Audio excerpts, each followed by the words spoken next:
what does it mean to be a health professional, or even what does that mean, and what is our experience? And for me, when I did my master's degree, and I could have gone on to be a psychologist or any type of those types of professional, and I I had this innate resistance to it, um, because there's a certain code of ethics, and I love what you said, Giselle, about the culture. What culture is it that we are creating? Mhm. And as we go through time, and I love how you got the timeline, where was it from the 1800s, where there doesn't exist this idea of professionalism, Mhm. up till, interesting that it stopped on the timeline of 2019, and then what is it moving forward, and what is it that people are really calling for? Especially since I know, I have a few friends, psychotherapists, psychologists, counselors, social workers, some like Rosalind Fung, for example. She was a psychologist, decided not to be. There's a lot of moving parts and a lot more coaches nowadays, and a lot more of those different types of things popping up. So let's talk about that. What is professionalism? And for me, it always came down to that often if I'm with a professional, I can't connect with them on a human level. And with their certifications or with their certain culture that they've been taught, there's certain labels that they describe people as. And for me, it really goes back to parts of what we learn in conscious communication, or Marshall Rosenberg, who was a psychologist, who said that any judgment, label, or diagnosis, which comes from our professional theories or backgrounds, is a tragic and suicidal expression of what's alive in us. Mhm. And so I'm curious, in your own way, and I know, Naomi, you went on to study some professional stuff, and there's a lot of people seeking certifications because it tells them that they're more valid, that what they have to say is more important Yeah. than how they just show up on the planet, as themselves. And so this is a very interesting conversation, because if we just take someone at face value, like say back in the 1800s when there's no professionalism, how do you know that you aren't going to be harmed? And I think that's why they did create professional organizations and things, because people recognize that there can be harm. Mhm. So, as true to get resourced, we're just opening up the conversation and seeing where it goes. So, um, who wants to pick that up from there? Yeah, I'd love to hear from Naomi on that. I do have, one thing that's coming up inside me, and I think it lends itself to also that understanding that we live separated from who we are. When I went to see a counselor for the first time, I carried a lot of shame in me, and shame is the idea that we are not good enough, that we aren't worthy of love and belonging, and that was in fact part of the reason why I was seeing a counselor. Was I felt this deep unworthiness and this deep sense of like nobody cares about my pain and my experience. I don't belong in groups. And so what was good about seeing a therapist was the way she was able to hold space. She had a lot of warmth and compassion, and she was able to listen. And I respect that and I valued that, and it helped me heal so much.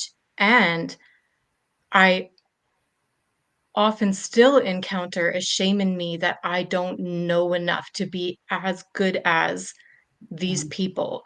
There's a sense of like they have the information, they're above me, and I have to keep like working and growing to somehow get to their level, or um and it causes a mistrust in me. It mirrors back to me that sense of not being good enough. And I think I've healed a lot of where that comes from inside me, and yet there's still many places that crop up once in a while when something is triggered.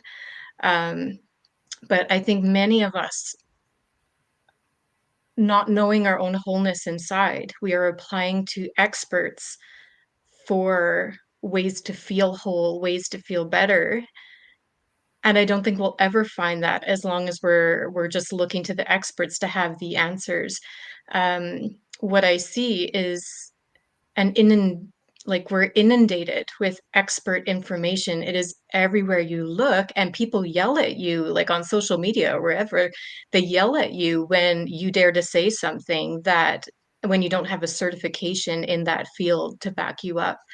And yet underneath it, I think what we all are really looking for is to be seen and heard and loved. And what we don't know we are looking for is that connection to self in a place where we accept ourselves and we love ourselves and we connect with ourselves.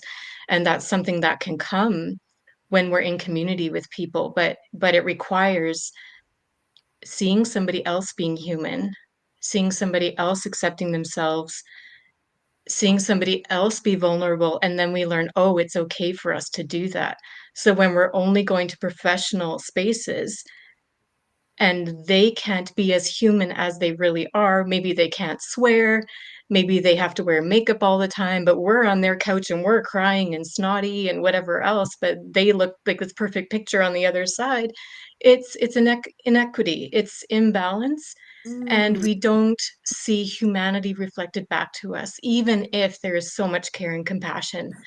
And that imbalance, I think, will affect people constantly. I even had a client come last week who apologized because she wasn't wearing makeup when she came in the door, and I pointed to my own face that had no makeup on, and I was like, "What are you talking about? We do real here. Like we cry here. Like we don't have to have makeup. We're just people, you know." And but what is it that tells us when we go out in public we have to put on a face? We have to present as this different version of ourselves. Interesting. We're all acting a little bit, aren't we? Yeah. Yep. Yep. I think because Thank I'm you. I'm afraid. Yeah. Right. There's shame. Like there's shame involved where what's coming to me for me is this idea that I'm not good enough. And I project it onto other people. So if someone's sitting in a chair looking good because I perceive that they have it all together, then I think there's something wrong with me. I think I'm less than. And then I'm moving and motivating and trying to fix myself from that place rather than connected to the humanity of the other person. And so when I think about professionalism, for me, I think about putting someone on the pedestal. And that blocks me from really moving because I'm comparing myself now. I see them better than me. And and when I'm in spaces where there's a free flowing conversation and we're both being open, authentic, and vulnerable, it's very healing for me because it just shows me that I'm not the only one. It shows the humanity that, oh, this is the human condition. It makes sense. And it actually moves to shame because as this person's sharing it openly and vulnerably, then to me, I look at him like, oh my God, I can have compassion for that person. And thus I'm like, I'm reminded of having compassion for myself. And that person also gives me that as well. So when I think about it, it's like this idea of like when I'm professional and I got to follow a particular rule set because it's what's right, right? Then I create this what called Martin Buber. He's a philosopher, an I thou it relationship, and this ties in the work of Marshall Rosenberg as well. Is that I begin to diagnose, label, and judge and analyze someone. I begin to objectify that person. They're no longer a human being. They're someone for me to study, to fix, Mm. to resolve.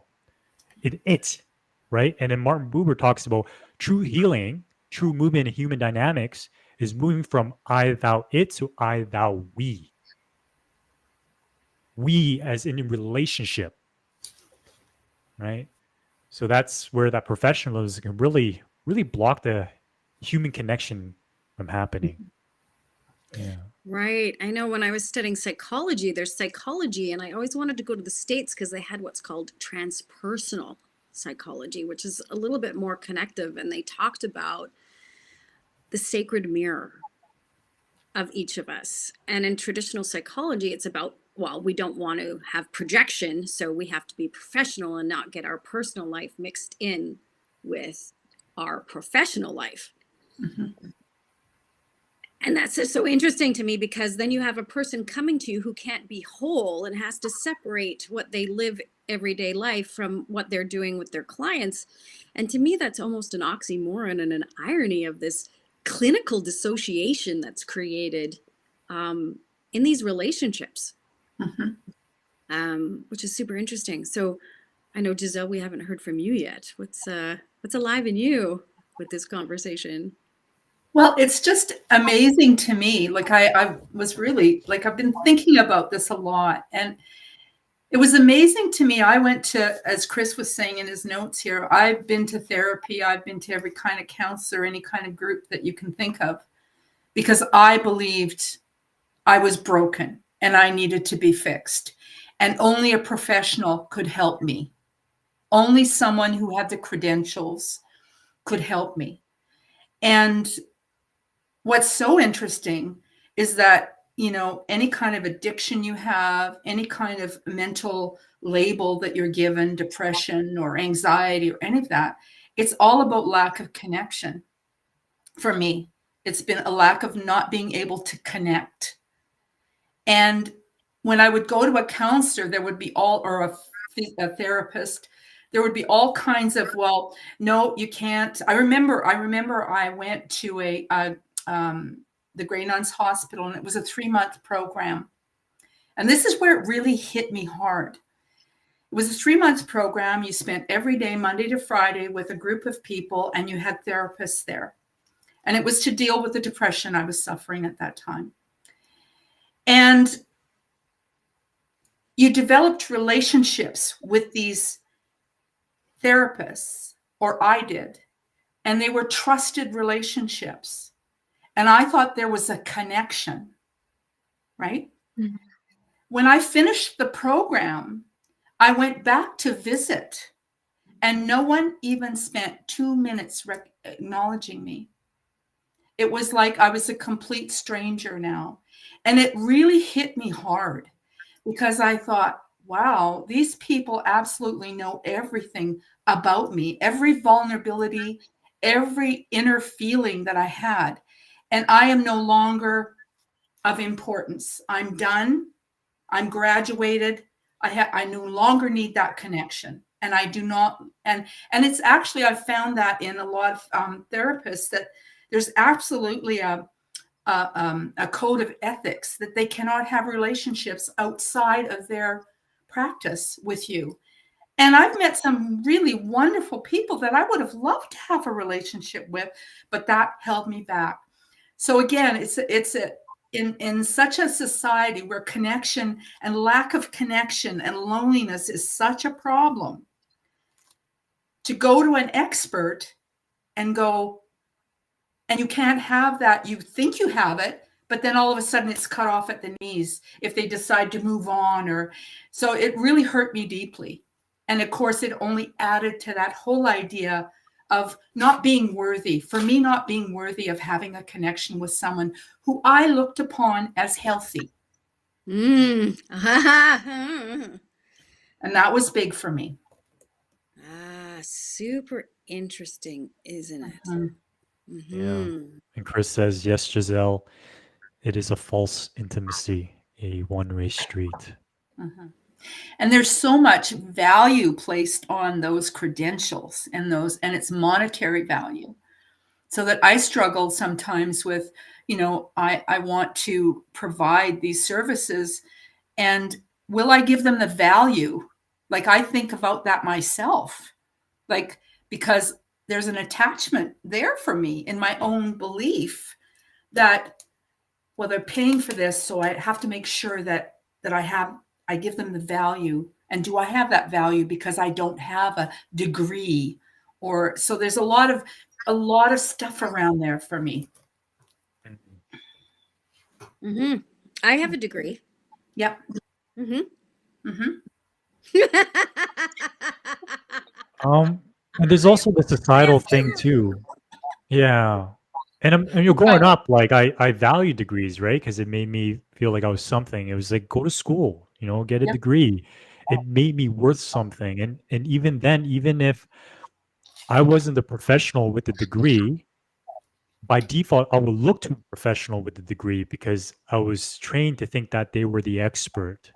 Mm-hmm. So rather than going to my friend or to my family, I would just go to someone that I don't know to keep myself safe. There's this other paradigm of, I don't want to share this with my friends.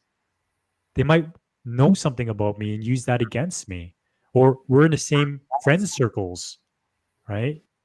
We're all doing the same type of work. If I were to share this with them, they would think less of me. So I'd rather share this with someone that I don't totally know and they don't totally know me either, for this perception of safety. Interesting. Mm-hmm. So I when I was really young and started my own healing journey, there's a saying that I think is really valuable because talking about pedestals, and that is that a pedestal is just a small space like any other jail. And if you think of a pedestal and you're standing on it, you're really separated from everybody else around you. Mm-hmm. And so here we are, these humans running around, whether we're professionals or not, and we're all feeling separated from ourselves. We have to separate our personal life from our personal life and also from others. For some, and I can't put my finger on what it is, that are ideal, that we think we should be in our culture. Whether that's, and Naomi, I'm curious because there's the psychology, and then there's also, because a lot of us are influenced in the past by religion about needing to be good or bad, or what connotates a person that is worthwhile to even go to heaven, for example.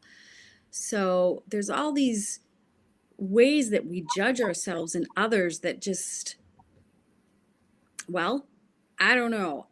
In the past 50 years, there's 80% of people, this comes from a psychiatrist that I know, are on antidepressants at any given time.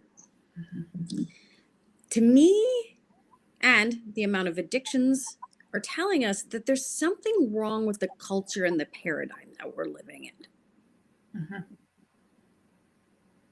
And so moving forward, I would just so love to see a culture where we share our humanness. Yeah. Wouldn't that be wonderful? Really are. And then it comes to that part, because it's like there's this saying in common law, but also I think the purpose of the code of ethics in any type of professionalism is safety, right? We don't feel safe.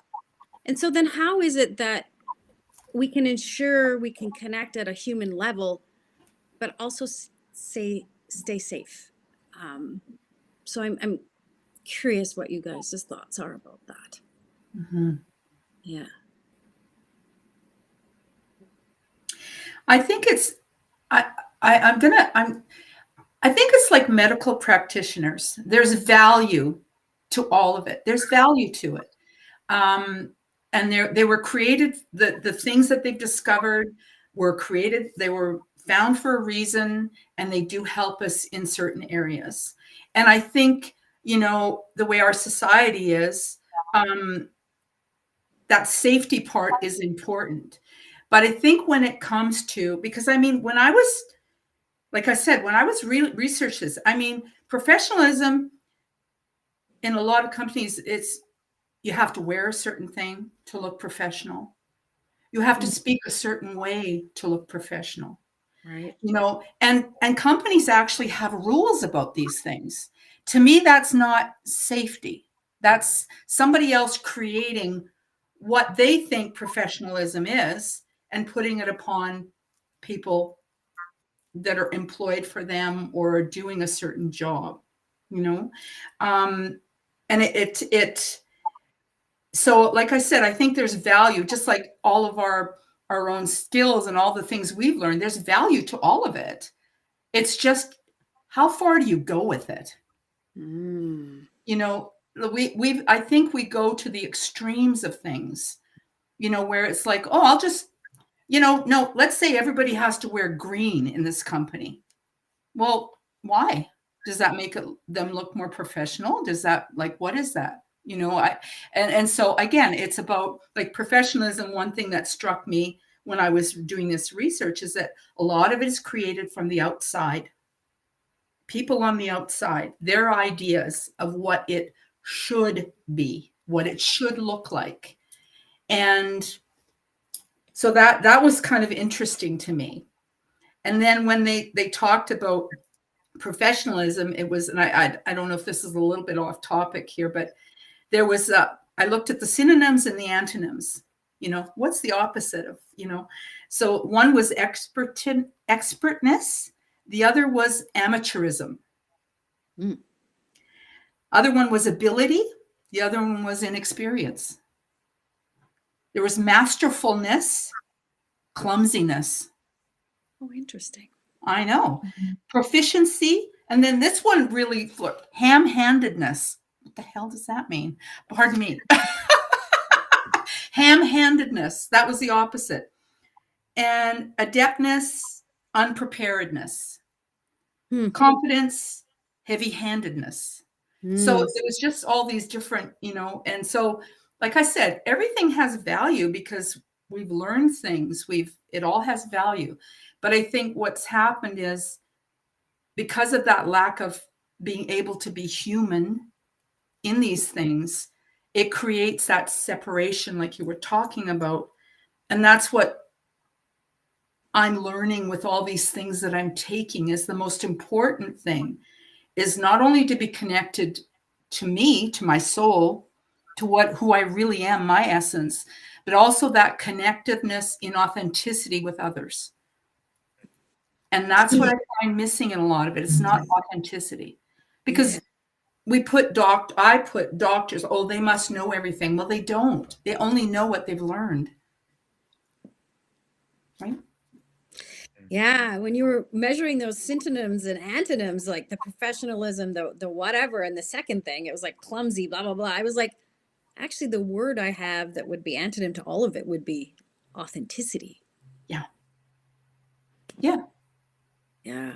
I'm just thinking how much more relief we would bring to people that we see in our work, you know, if we want to call them clients or whatever, if we could own that we are clumsy sometimes, that we put our foot in our mouths, that we say the wrong thing, that we're inexpert. We might be expert in some things and inexpert in others. You know, the ham-fistedness, you know, that's like a toddler who can't, you know, spills the broccoli on the floor because he can't pick it up properly. Well, we're all going to be a bit ham-fisted when we're starting out or when we're learning something. That's part of growth and learning. And the words perfectionism and judgment and shame are coming up for me because there's this idea that if I'm thinking like corporate world, right? Our outfits must be very professional. We must not women must not show any of their body. We don't talk about our home lives at work, depending on your workplace. You must put in like there's jobs that track their employees' time, productivity down to the 5-minute increments. Can you imagine every 5 minutes having to stop and account for what you did for that 5 minutes? You know, like the strain on our humanity to show up as robotic versions of ourselves. And then you get the employees crying out and saying, I feel like a machine. I feel like they only want my work. They don't care about me as a person. I'm not being paid enough to take care of myself, you know, health-wise or other things like that. We have this crying out of a whole culture that's saying this is not working for us. And yet I also see like Summer, in the first session I ever did with you, you cried with me. Yeah. Like you cried when I cried, and I felt so much compassion. I felt so seen. I felt so heard, and I felt not ashamed for my pain anymore.